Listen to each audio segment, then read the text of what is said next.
Shout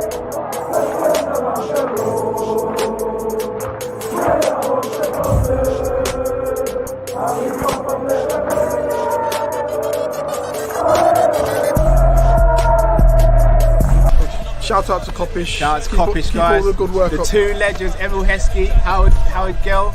Can't get much better than that guy. Yeah. You know what to do now. Like, comment, subscribe. I'm with legends, guys. Kopish.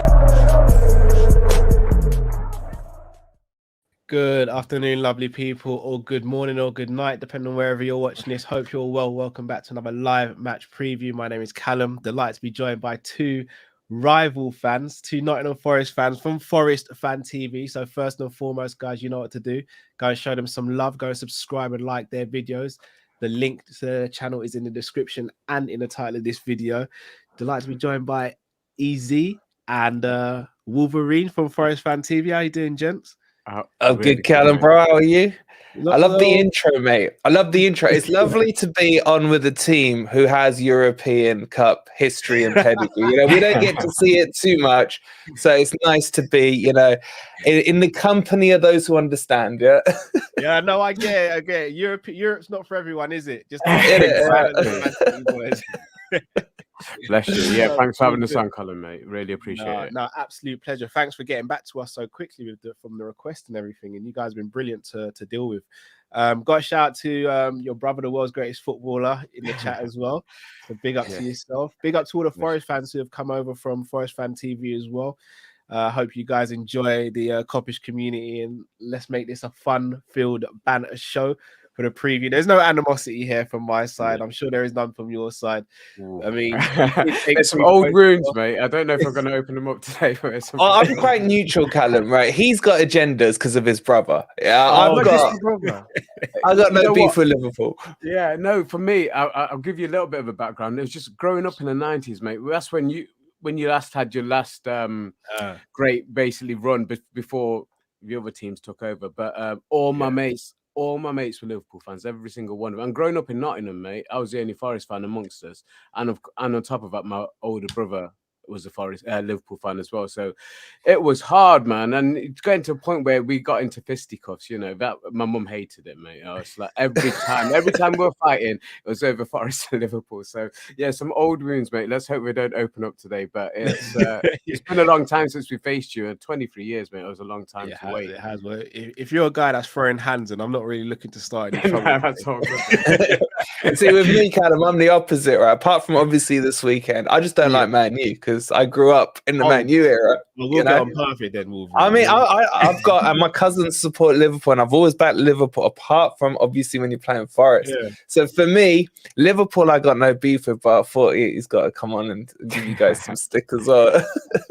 Archie, why did you not start supporting Liverpool if you have family members and that support Liverpool? Like, why because I had to go for the real Reds, mate. I couldn't just, follow the herd into Liverpool. Come on, man. There's proper football teams. I respect Liverpool, but then there's degrees, mate. And Forest is a proper team.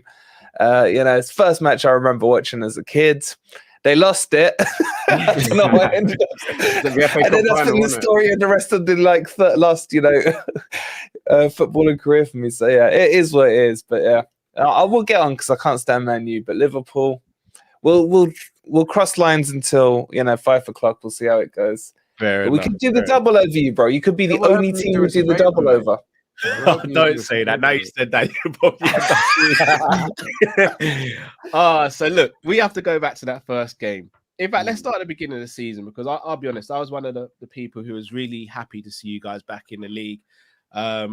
Growing up, I think the last time I saw Forest in the Premier League was Van Hooijdonk was up front, and that run of team. And then we didn't see for ages, but you always knew that you were heritage. You were heritage to the league. Heritage to Europe, so it's nice seeing you back in. You made a wealth of signings, spent a good amount of money when you came up. Some questionable signings for some questionable values. I mean, you even bought our very own Nico Williams as well. I'm sure none of you expected to necessarily be in the top half of the table, but did you expect to be in a relegation battle though? Oh. ask him where he expected us to be. Oh, Wolverine, you're not one of them, are you? What are you saying? What are you saying? Top six? Right, let me just justify it, right? I remember when we came up with Frank Clark, yeah, when we had Collymore, Brian Roy, Bohina, we finished third, man. You know, we destroyed the Premier League, yeah. So I came into this with nostalgia, man, believing, yeah. But my God, man, has it been a hell of a ride this season? So yeah, okay, they all take the mick out of me for it. I said top 4, mate. Top 4. I put it down. You know what? Logically, in my mind, I was like, all right, we haven't got Collymore or Brian Roy this time. So I'll go one place down from where we finished, which was third, yeah. Last time we had that heroic season. I'll be like, fourth, I'll settle for fourth, man. Now give me fourth from bottom and I'll bite your hand off. And looking back on my pre-season prediction, that looks deluded as well. Now I went for 12. But that looks way off now, mate. But we'll go into it. But hopefully you'll do us a favor, mate, because the question I'll ask you, well, I might as well ask you now. Who would you rather stay up, us or Everton? Because it could be one or the other. Exactly. I mean, surely you should know the answer to that. Everton go down this season. That's been the biggest bit of our season because we're not going to win anything. Well, then it's on you, bro. You got to roll over. You got to roll over. Is that where you want? That's where we're going. Yeah. But we still got something to play for as well. We're trying to get. What you got to play for, man? You're on the beach, man. If you want to be in that Conference League, surely. I want Europa. I do think it will benefit us to actually be in Europa. Obviously, I want Champions League, but I think we're not going to get that now because we're relying on about 4 teams to drop points ahead of us, which is not going to happen. If it was 1 or 2 teams, I'd be confident, but not 4 teams. Definitely want Everton to go down. I mean, you say you predicted 12. You're not that far off 12. Now, granted, I'm hoping you don't have a little resurgence starting this Saturday, but I do think you can actually get higher up the table. I actually don't think you will get relegated. I'm not even just saying that because you guys are on. And yes, can you tell us what you're basing that on, bro? Though, could you tell us what you're basing that on? Because we're in depression mode, right? We ain't 1 in 10, yeah. So we need all the hope we could have. But yeah, what do you reckon? What do you reckon? So the reason I base that off that is because I think Leeds, especially after playing Leeds, they are really bad defensively, and midfield it just seems like they have no clue. I think they'll go down, and I think Everton will go down as well. I think you and Leicester will be all right. Southampton, they've been riding this way for a little while now. Yeah. We're one of the teams that have kind of put Southampton in this position because we just kept on taking their players. Other teams started to do the same, and it was always gonna happen. But I genuinely think you'll be all right. I really do. Someone really in the comments said that deodorant must be strong. Do you not genuinely don't think you're staying up? Oh, mate, it's a recent form, mate. The form has been atrocious, and we've said this, and I'm not going into this Cooper out thing, but any other manager with the run that he's had would have been sacked. And it's this, he's got a fan base behind him, which I understand for what he did last season, but it's like he can't do any wrong, you know. And any other manager, if you guys looking at it from the outside, look at the recent run we've had, or the runs we've had throughout the season, any other manager would have got sacked. And he's been kept in the job through fan power. Not by us, by the way. Yeah, but there is a bit more of a divide on it. But Ez is right, man. You can't go that many games and not expect pressure to mount, you know. And then because of what he did, like he did miracles last season. Let's be straight on it. Yeah, he took us from bottom of the championship after 7-8 games straight into the Premier. We were happy with just survival last year. So it's dreamland for us. So I get why there's a big chunk of the fan base who are like, let him ride it out. He deserves it. You know, where would we be without him kind of thing. But for me and a few others now, we're looking at it thinking, you're in the Premier League, man. I don't want to wait another 23 years for another shot at it. Let's fight while we're here.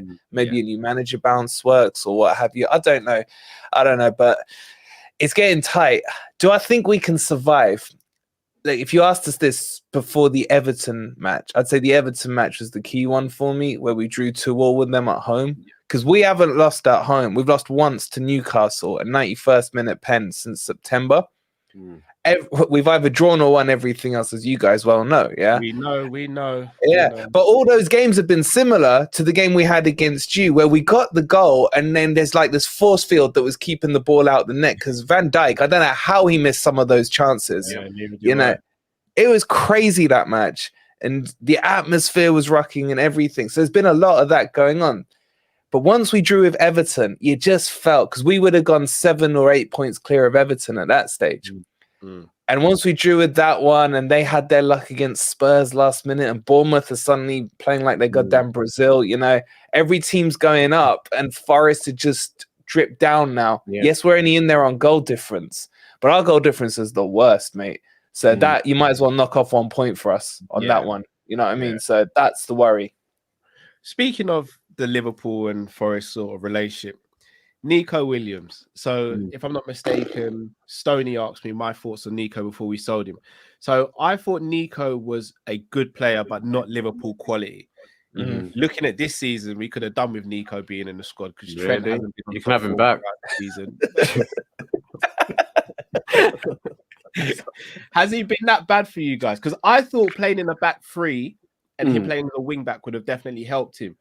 From your reactions, though, it seems like we got a really good deal. Funny you should say that, because that's only just started to happen. Yeah, because he has been playing as a right back in a back four, and he's not a right back, mate.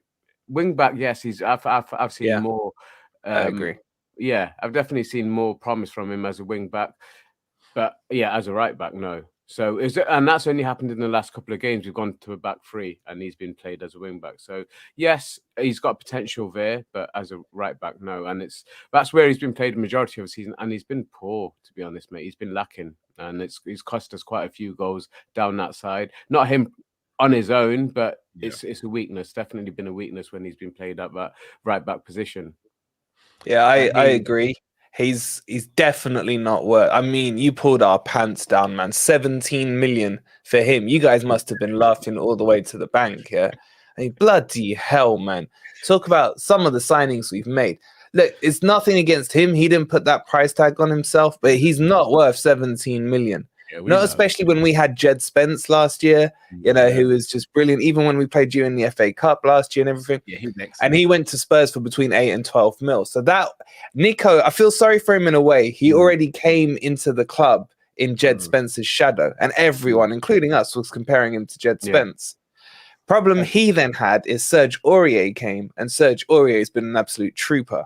So he's the automatic first choice for right back. But he's been injured over the last couple of weeks. So it is Nico Williams deputizing for him. But as pointed out, in a right wing back, he's not bad. In fact, he's quite good. He probably needs another year for me to develop. But as a right back, he lunges in too quickly on too many shots. He reminds me a lot of Trent. He's good going forward, but can't defend. I kind of, is that how you breed them there, mate? I don't know if they all seem to do the same. Here's the thing with Nico. I think Nico's a player that needs a few games to get into a rhythm, because we saw this at Liverpool. You can't just throw him in here or there and expect him to do a good job. He takes a little while to get into a rhythm. Once he's in the rhythm, he's decent. But as you said, he's not great defensive. He does dive in quite a bit. He does get beaten quite a lot. Yeah. And then going forward the other side, he's good attacking wise, but he's not great enough where you can kind of negate that side of his game. Another player that is an ex-Liverpool player that signed for you guys is Awenini. He obviously got the winner against us, which was a real kick in the teeth. How have you found him this season? How has he fared at Forest this season? Because he looks like no, you go with this one. I like him, but he's very he's not easy on the eye, mate. When he's playing football, he's very scuffy with his touches. I call him Bambi on ice. Yeah, he will get you the goals, but they're not pretty goals, and he just doesn't. He always seems to shin them in a bit like he did against you. He had to go. He did a 1-2 off the post, if I remember rightly. It was that game, wasn't it? Yeah. It's never smooth. It's never clear with him. Now, the problem we had with him is he was coming into really good form just after January, and then he got injured. And then he's just come back into the team now. In fact, the last game we played against United, that was his first start since, I think, the Southampton game, which is back in January. So he's been out for a couple of months. So is he fully match fit and match sharp? I don't know yet. Well, I guess we'll find out this weekend. Is he? I think he probably will start this weekend against you. But I do like him, but he's a bit too raw still. Do you know what I mean? I think he just needs a bit of polishing on the sides, and he'll be absolutely fine. But it's just his touch, man. It's his touch. But he's a bit of a brute and a beast, and he can dominate defenders. It can be a handful, can't he? And I think I felt he was against you guys at home in the home tie, and he kept you occupied, and that's what the only way we actually kept the pressure off. Because you were there, you had your chances, and we'll say again, you know, if it hadn't been for a couple of late saves from Dean Henderson, who we had in goal, and I'm kind of hoping, I haven't heard anything more, but I'm kind of hoping he's actually back this weekend, because he's been injured for a while, and that's really it's coincided with our bad run. But I'm not saying he's a reason for it, but we've missed him definitely. Even though we've had a Champions League winner in Kilo Navas in there, I was going to say that was a hell of a signing for you guys. Yeah, I mean he's done his bit, but I think the majority of Forest fans would still prefer Dean Henderson back between the sticks, and hopefully this weekend. But yeah, you guys had your chance in that game, and when he does his job, he will hold the ball up and he will cause you keep your defenders occupied. The issue is obviously he's not got the best touch in the world, and he probably needs 2 or 3 chances to score a goal. But let's just hope for the best, mate. I'm being deluded. I'm hoping for something. I've been telling these guys all season we'll get one more away win all season, and it'll be at Anfield. And it would be in keeping with how our season's gone, to be honest.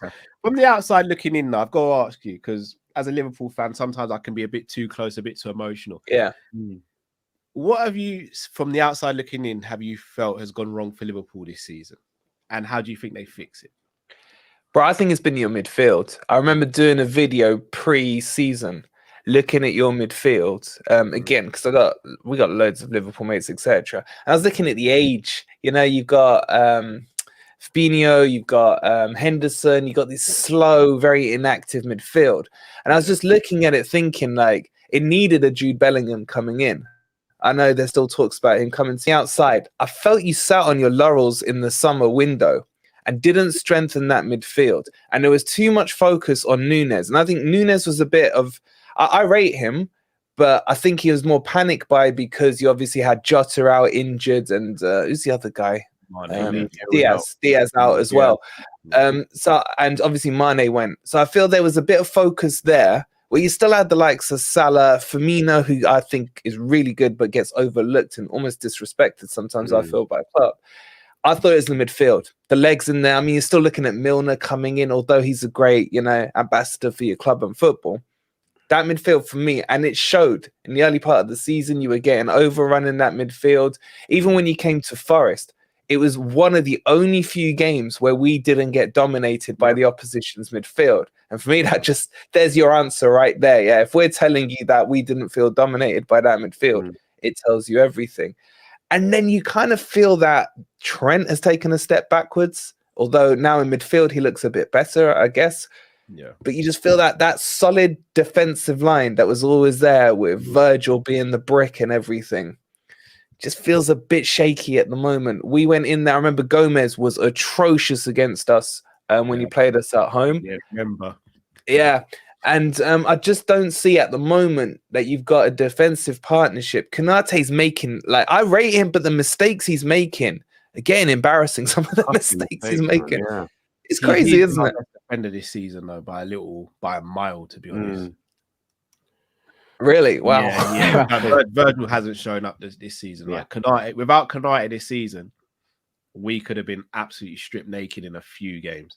Wow, that's kind of shut me up, because I've just noticed loads of individual errors from him in recent weeks. I'll grant it; it's not been kind of consistent. Yeah, he has season. A couple of moments here and there, but on the whole, he's saved us a lot. As you're right though, Gomez in that game against Forest was he was abysmal, man. He was so bad. I just remember because he gave away the free kick, which led to the goal as well. Yeah, the one you did him with it. Yeah, he could have passed out, and he was dilly dallying on the ball, then gave away the free kick. He picked up a booking because of it, and then we can see the goal from it. It's just I can't deal with Gomez at the moment, but it happened. But do you feel Virgil's been overplayed? Do you feel he's one of those, favorite FCs, if you like, and can't be dropped, and he needs to drop him? Yeah, he does. But the problem we've had is whenever Klopp's maybe looked at it, he's probably gone, right, Gomez can fill in for Virgil, but Gomez has had stinkers. So he's like, you can't trust Gomez. Matip has really kind of regressed a little bit this season, so he can't drop for Matip. Virgil's been overplayed since he's been at the club, though, to be honest. Yeah, that's true. So that, and but he's got that credit in the bank. That becomes a problem, doesn't it? It's like at some stage you gotta know it's not working. And even with Alisson's made some shocking mistakes this season, hasn't he? You know, and you can't. All these players eventually they're gonna have their bad periods, but when it all coincides and they're all having a bad period at the same time, that's what's cost you the season. But I'll definitely go back on what Wolverine says. Your midfield, at the start of the season, we looked at the midfield and we said that was your key weak point, and he didn't. He still hasn't really fixed it, and it won't fix it this season, obviously. What do you think? What do you think is the problem? And would you agree that it is your midfield? And is there something? Yeah, it is the midfield. It's the midfield mainly. Alisson's had a couple of mistakes, but he's been our best player. He's solid, I think. Yeah. But that's the problem. When your goalkeeper is the best player in your team this season, it means that the rest of the team have completely underperformed. I think we need someone to come in and take some of the onus off Virgil. So a left-sided centre-back who can actually play instead of Virgil if needed. I think we need 3 centre midfielders, and I think we need 1 more attacker so Salah can have a break as well, because I feel like Salah's hitting that trajectory where he's being overplayed, and I don't want to see his decline because we've been overplaying him. But do you guys feel Salah's lost a bit this season? I think Salah's or just overplayed. I think he's been a victim of us changing the system to try and suit other players, but also he's had bad form as well. I think there's been so much change around him and not for the better that it's affected him. But at the same time, he's missed some very big chances. I mean, the 2 penalty misses, like that's unforgivable, like for someone of Salah's like quality. So for me, there's no excuse for Salah. But again, even in his bad season, he's been our best attacker again. So it's frustrating all around. It really is. Yeah, but I'll give you some solace in that. I don't know how true this stat is, but everyone's bigging up Trashford through the roof. Yeah, saying it's his Ballon d'Or. It's his Ballon d'Or season. Isn't he on the same amount as league goals as Salah, who's having his worst, season ever? So it kind of shows you, doesn't it? It kind of shows you. It does, but this is where I will say stats don't show the full picture, because yes, Salah and Rashford have had the same amount of goals, for example. But if you look at how many chances Salah's missed, then that's the reason why. So you can't just straight away look at the goals and go, oh, he's had a great season. When, say, for example, I have 100 shots and I score 20 goals, but you have 30 shots and score 20 goals. You've had the better season because I've just been spamming. He's been spamming this season, and he's got good goals. Bro, it sounds like you're defending a Man U player. I'm a little taken aback. Could never do that. I know what you're saying. I know what you're saying. The conversion percentage, yeah. And he's a victim of his own success as well, because he's been so good up until now. Any drop off was going to be met with a lot of backlash. So, do you think Mane, the loss of Mane, was big as well for you guys? Yes, but I think it's been overblown. Yeah. I say that because if Mane was here, even with our midfield now, I don't think we'd be that much better off. We may have an extra 3 points, an extra 6 points maybe this season, but still not good enough to where we should be, which is challenging for the league. So Mane was always going to be a big miss. I love Mane. Club legend, would always be a club legend. But that midfield was the issue. If we had sorted out that midfield and lost Mane, we're still speaking about Mane in high regards. Yeah. But we're not sitting here clamoring, as some fans are, to say, bring him back. Because Mane coming back now still doesn't fix what the issue is. It's our midfield. And I've got to ask, can I ask about Klopp? Because I respect Klopp, what he's done and everything, yeah? But this is not an acceptable season by Liverpool standards, yeah? The fact that you're not challenging with Arsenal and Man City, for me, it doesn't even look right as an outsider watching in. Yeah. But obviously he's got credit in the bank here. But how much credit has he got? And has there been any, riflings about Klopp out at all? Because it's not looking good this season, man. I've got to be very careful how I answer this, because I like my life and I like my safety.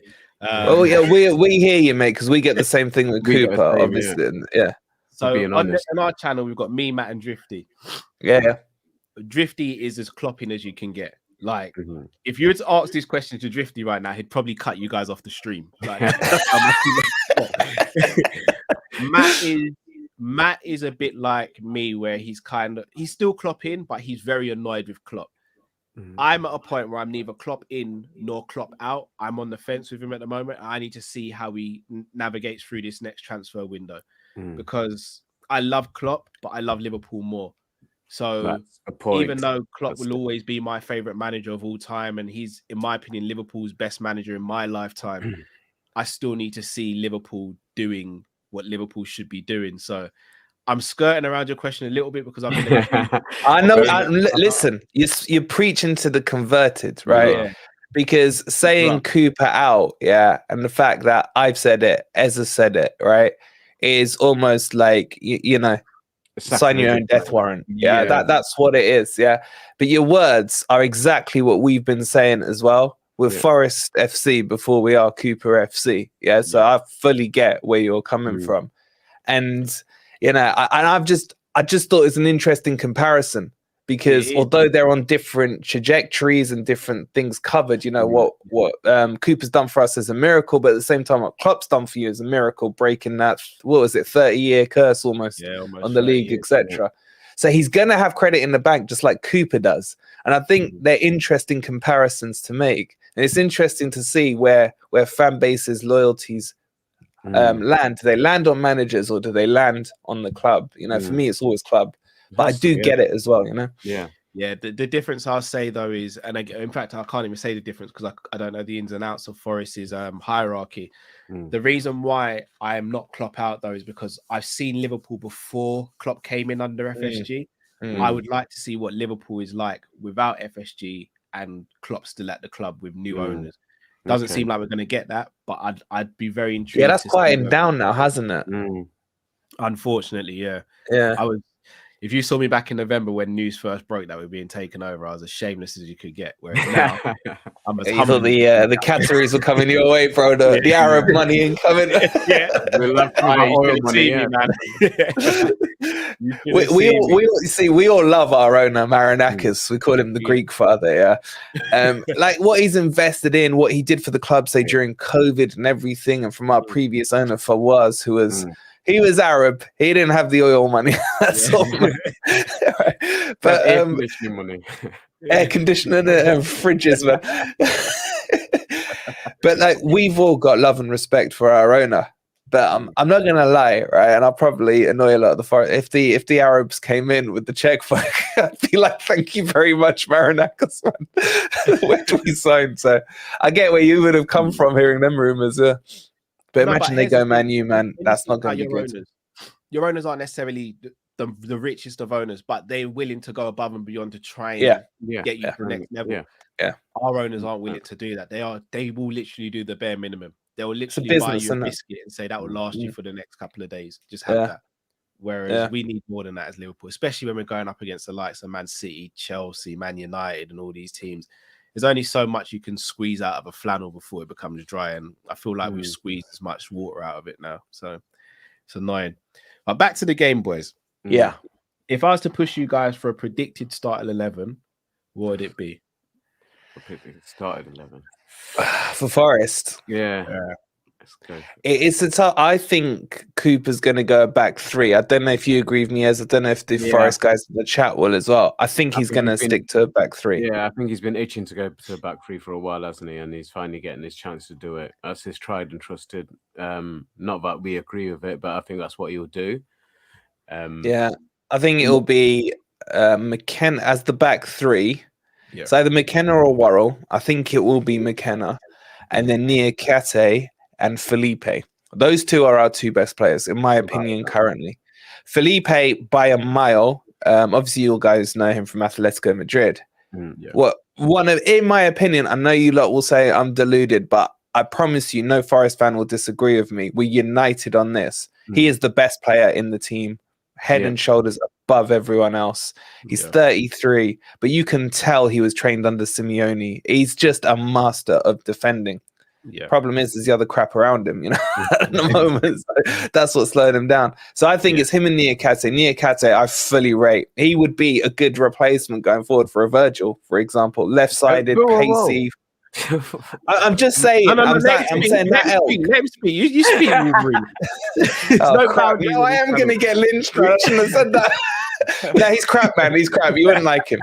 He gave away a late penalty against Newcastle. You know, he's prone to all those mistakes. We got Chris Wood, though, if you need a new striker. No, you're good. So for me, they will be the three, and you'll have Lodi, the Brazilian left back. Again, Simeone trained really good at what he does. And then your boy, obviously, Nico Williams, because I don't think Serge is fit. Would you agree with that back five? Yeah, definitely. Yeah, I would say back five. And probably Navas will still be in, but I would like to see Hendo back. As in the goal from a goalkeeper point of view, but it probably will be Navas. But yeah, back five, I would say that's probably bang on for. And it's the next part that we're always honestly between us. There's four of us on our shows, on our preview shows, and we'll come up with four different midfields, and none of us will actually get it right because it's just so hard to predict what he's going to go with and who he's going to go with. But Freuler seems to be somebody that he sticks to, whether he's in form or not. So, what would you say, Wolverine? Would you say go with a 2 in midfield or a 3? He'll probably go with a 2, maybe a 3, and then go just 2 up front without a cam. I would say he's probably going to go Freuler, Danilo, and Mangala. I think that might be the 3 if he does do a 3. But if he goes a 2, he'll go Danilo and Freuler, the Brazilian kid, and Freuler, the Swiss international guy.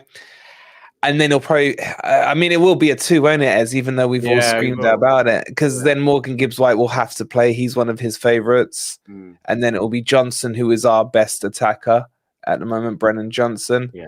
And I think Awoniyi will play as well. I think that will be roughly the team. But you can never tell with Cooper at the moment. We don't know. We don't know. That would be a guess at the moment. Wouldn't be what we would do. Would probably, I think, unanimously go with a 4. At the back, and then go 4-3-3. Try and match you up. The problem we had against United at the weekend was that Bruno and bloody Ericsson just dominated that midfield because we were playing a 2. So if you are playing a 3, I know you guys have been switching it about, but traditionally it's kind of a 4-3-3 with you guys. I think if you play a 3 and we play a 2, you'll destroy our midfield. Yeah. Hopefully that happens then. But nah, let's not go too far, bro. So for the Liverpool side, I think we'll go with pretty much the team that started against Leeds. So just to recap, it'll be Ali in goal, Trent right back playing the hybrid role, inverted fullback. So Trent, Konate, Virgil, and Robbo. I think we'll go with Fabinho, Henderson, and Jones again in midfield, and then up top, I think we'll go with Jota, Gakpo, and Salah. How are you liking Gakpo down the middle? Is he better down the middle or out wide? Because I think he's more of a wide player, but I'm interested how the Liverpool fans are thinking. So again, you're trying. I feel like you're trying to throw me under the bus in this show. I'm not gonna lie. Back up. I'm not gonna lie. I'm not a fan of him in the false. I don't think he's terrible in the false 9. I'm just not a fan of it, especially when we've spent so much money on Nunes, who is meant to be your marksman. Why is he out on the wing or on the bench when he's fit and ready and available? So for me, I'd go Nunes through the middle. I'd go Gakpo on the left or Jota on the left until Diaz is fit. Salah always starts on the right because we've got no one else really on that side. I'm not buying into the hype of Gakpo playing through the middle at the moment. I think it's an agenda that's kind of being pushed. Everyone said he had a magnificent game against Leeds. He didn't really get involved in the game. Yes, he got a goal and assist, but he weren't really involved. For a false 9, like, you're meant to be involved in the game. So I don't know. Swings around. I agree with you, man. I agree with you. I see him as a wide left player. I really like him. Forrest were linked to him. Well, we were linked to everyone. But I honestly rate him highly. But he's better off coming from the left-hand side. That's what he was doing back in Holland. That's what he does in the Dutch team as well. I kind of think you're missing a trick there. And I agree with you, Nunes. I think personally is better down the middle. It's a bit like what Cooper's done with Awoniyi. He started playing him out on the left as well. We're having very similar things at different ends of the table here. He shoved the one year out on the left-hand side. And to be fair to him, he looked okay there. But my argument still is we ain't got a striker. He needs to play up front, you know. So I'm hearing what you're saying. I honestly didn't know you lot were having that debate. Obviously, I've watched a lot of your stuff. I didn't catch on to that one. But yeah, it's interesting to hear. So yeah, be interesting. Right, before we do score predictions, guys, if you haven't already, please do smash the like video. Also, make sure you subscribe to Forest Fan TV. If you're watching this on Forest Fan TV, make sure you smash the like button there as well. So, score predictions, guys. The fun part of the show. I'm going to come out and say it. I'm going 3-0 Liverpool. Is that it? Do you want a hot or I a can't head be confident prediction? for this game. I can't be confident for any game. I'm confident for this game. I'm going 3-0 Liverpool. I'm gonna You have go to give first. You're going first, mate. I ain't going first. Mate, I'm gonna have to give you a hot and a head prediction. My head says if you guys get an early goal against us, mate, we're in trouble. I can see a Man City, Arsenal type away performance for us if you guys get an early goal. But my heart's saying anything for a double, mate. It would make my season. Even if we went down after that, if we got a double over you guys, I could at least shut my brother up for the next 23 years, and then I wouldn't have to worry about it anymore. But I'm fearing for it. But I've just got this illusion. But because I've said it all season to the guys, I said we're going to win at Anfield. I've got to stick with it until it doesn't happen. So I'm going to go with it, mate. So if we do win, it's a 1-0 win. If we lose, we're going to get battered, mate. I'm 4 or 5-0, I would say. All right. No, I guess you want an answer from me, man. I mean, let's be factual for a second. We are the worst team away from home, full stop, right? We've scored 5 goals or 5, I think it's 5 on the road. We've won 1 game against Southampton. And to be fair to them, they could have beaten us, right? We've picked up 3 other points elsewhere. But however, Cooper seems to find these results when his back is against the wall. And there is a feeling that if he loses this one, he could go. Yeah. So I would not be surprised if we drew with you 0-0. But honestly, by the letter of the law, if you don't beat us by at least 3 or 4, then you've had a bad day because we are horrific away from home. It's not like what you would have seen at the City ground. Yeah. That was different. That was the fans driving us over the line. Yeah. That atmosphere was electric, especially on that day. The away fans are just as good. Yeah. The problem is the players on the pitch away from home. You should be having a field day. But the one thing I will say is I remember you beat Man U 7-0. I had my 7-ups out and everything, yeah? And then you went and your next game, you went and I can't believe screwed us and lost to Bournemouth. Yeah. I just feel you've done this a couple of times. You've now gone and tonked Leeds 6-1. Thank you for that, by the way, right? Yeah. This could be a rebound match where you kind of get relaxed. I don't know. But we're terrible away from home. I'm gonna go 4-0, 4-1 Liverpool, honestly. And it's the first time I've predicted Forest to lose. Therefore, and I've been wrong on my winning predictions the whole time. So hold on, I'll jinx them. Time this season you predicted Forest to lose. Yeah, man. Yeah. On screen. On screen, yeah. Off screen on WhatsApp. It's different. Really did believe in top 4 for Forest then. This wasn't really did. Well, I'm serious, man. Until it was mathematically not possible. I was still up to a couple of weeks ago going, it's mathematically still possible. We could go on a run here, yeah? Remember last season. Oh, that's crazy. That's crazy. No, I look, that is my worry in the back of my mind is that we've seen this before. We battered Bournemouth. The next game wasn't great. Battered Rangers, I believe the next game wasn't great. Yeah. Battered Man United, next game wasn't great. I feel as though this one would be different though. Yeah, but I just feel this has been your season though. It's been your season where every now and again, I remember sitting with my Liverpool mates thinking, you just battered so-and-so, you're back. Yeah. No, you're not. You know, and that's the problem. It's so up and down. And I'm just thinking, where do you want to finish? Because sure, I know you said Europa, but my God, how the mighty have fallen if you're looking at Europa. You know, I personally, if I was a Liverpool fan, I'd say write it off and don't have Europe next season. If you're not getting Champions League, you don't want to waste your time in those Mickey Mouse ones. I said that before, but the reason I changed my tune, and shout again, I always say this, there was a person in our comment section who kind of called me out on it because I was having a go at the players saying, how can they get out for the big games and then falter against your likes of Bournemouth? And then he turned around and rightly said to me, he's like, well, Cal, how can you moan about being a fan when you're saying you don't want Europa, but you only want Champions League or no Europe? And he's right. The reason also I want Europe as well, if we don't get any European football, I don't see us making the signings we need to make, because Klopp will turn around and say we've got less games to compete in. So why are we going to bloat the squad out and potentially have players who aren't going to get game time? Yeah. Plus, I do think having that, it's almost just that repetition of just continuing to play in Europe, even if it's not at the highest level, it will just keep the players on song, and it will allow some of the fringe players who might not be getting as much time because Champions League is a harder competition, who can then go and express themselves in Europa. So I actually think it could actually work out better for us. But will Europa League be enough for you to attract the players that you really want? Yeah. Bellingham going to Europa. In theory, for one season, it should be okay. Because again, the players we're trying to attract are either in Europa now or not in Europe at all. Because we can't go for your likes of your Valverdes and your Bellinghams this summer. We can't now because we've got so many positions that need to be filled. But let's say it was an Evan and Dicker from Frankfurt. He's not playing European football. Oh, I like him. Yeah, we like him. Let's say it was a Ugarte, a Kone, a Declan Rice for midfield, for example. They're not European regulars. And then let's say it was a Moussa Diaby for the right wing for Liverpool.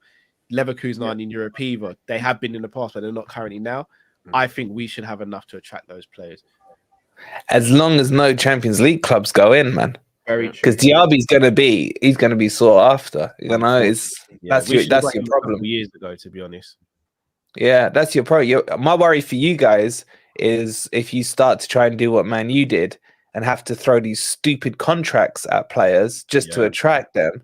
I mean, we all saw how they played. You know, the Sanchez's of this world that came into United. Look how crap Sancho is from Dortmund that they got as well. So that'd be my worry for you guys. You know. Yeah. I hear you, but the only thing is we won't pay stupid salary, so it's a very finely balanced sum we're going to have. And I'm scared. I am scared because this summer's make or break. If we don't get it right this summer, we could be out the top 4 for a good little while. I agree on that. So, I agree. Well, but guys, before we shoot off, is there anything you'd like to plug? Anything you'd like to push out there to let our subscribers know about that we can support as well? Just if they click on the title, just give us a quick follow. We'll be doing a watch along. Our watch alongs are really interactive, because it's a 3 p.m. so we'll have all the scores going off on all the other matches at the same time. Live league tables, a virtual pitch where they can see the game live as it's going. So if they want to come in and banter us, obviously we'll be swinging and we'll be talking about our chances as the game starts, and we'll see how it ends. But if they want to just just also to our fans who are in the chat, guys, make sure you subscribe to Kop-Ish as well. Give these guys your top channel. Send them some love, mate. They've been really fantastic, getting in contact with us as well. And hopefully my brother's proud of me being on there. He was buzzing more than I was. He was like, "Oh, I love these guys. I can't believe it's a proper fanboy, Callum." So hopefully he enjoys it when he gets to watch. I think he's still at work, but he'll watch it on the re-record. But thank you so much, Callum, for giving us opportunity to come on, and we'll definitely, hopefully we'll still be in the same league next season. Hopefully the best, mate. And it's been a pleasure. The pleasure's all mine, man. You guys have been fantastic, and I'm not just saying this, I genuinely hope you guys stay up. I really do.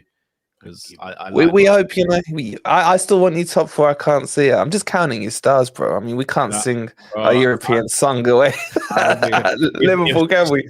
But just remember, just remember the team that knocked you out back in the day in those European glory days. In the first round was, of course, Forest. Yeah, and we went on. And we got our stars as well. So we were absolutely your bogey team back in the day, mate. You were. But you still sing songs about us. But I'd love to revive that history, mate. I'd love to revive that rivalry. At the moment, we're nowhere on your level, but let's hope so. Let's hope the future brings something good for both our teams, mate. But thank you again, mate. Appreciate it. Heritage. But guys, thank you so much. You kept on thanking me, but thank you guys for taking your time out. Thanks for being so easy to work. It's our pleasure. And hopefully we get to do this way more times in the future as well. So all the best for the season of this Saturday. Go out. Literally from 5 p.m. from 5 p.m. onwards this Saturday. I wish you all the best. Like 3 points every week, but between 3 and 5. Bro, you're literally going to save Everton. Just have that thought in your mind. If you win on Saturday, you save Everton. They're still gone anyway. They're gone now. This has to be the season they go. It has to be. No, it's been an absolute pleasure, guys. Guys, if you haven't already, smash the like button. But more importantly, make sure you head over to Forest Fan TV and subscribe there. My name is Callum. We are Team Kopish. We're back tomorrow with the Prem Panel Show. So whatever you do for the rest of the day, have a great one. Stay safe, stay blessed. Take care.